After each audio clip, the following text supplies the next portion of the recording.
several businesses will most likely look to their balance sheets for funding. I think it's an obvious one that we'll all be seeing. Given that most loans are underwritten by some form of security, as you mentioned, with that in mind, do all financial institutions use the same basis of valuation when determining the value on especially used equipment? John, I can only say one thing. I wish. And if not, I wish they use why one. not? Mate, we see, from time to time we even see bases that we've never heard of from funders for valuations. Look, predominantly, as most people would be aware, we see market value, order liquidation value, forced liquidation value, market value and continued use.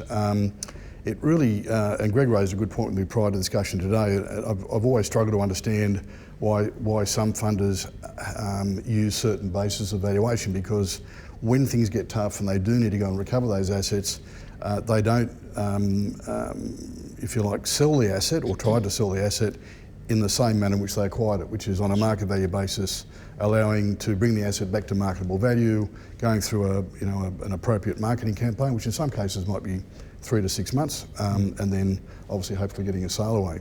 So, and that's not practical. I'm not being critical of funders for that decision, but what it translates to is basically prices that are in distress situations generally well below the market-based valuations that were provided at the beginning of the contract, and there's often a reflection back to the valuer, if you like, and I'm a little bit defensive here about the fact that the valuers may be perceived to have overvalued an asset, but the reality is that we're valuing it on one basis and being asked to sell it on another basis, and it really comes down to timing. So if you look at the market value at the one end and forced liquidation value on the other, we could be talking a timeline between sort of 3 weeks and 12 months.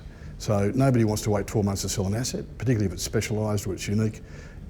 You want to get that money back as quickly as you can, and the reality is that I often think that we should be doing, as we do with ScotPac and others, more than one value so that they can actually see the differential between, say, a market value or liquidation value and their worst case, which is a forced liquidation value.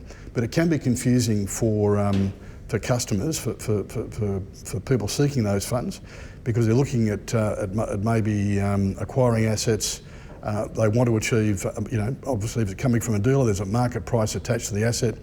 The dealer market price will normally include some warranty. They'll have, the asset will have been tarted up, it'll have a new coat of paint, they'll have done all the basic mechanical inspections and generally repaired any of those minor problems or even major problems that may present themselves.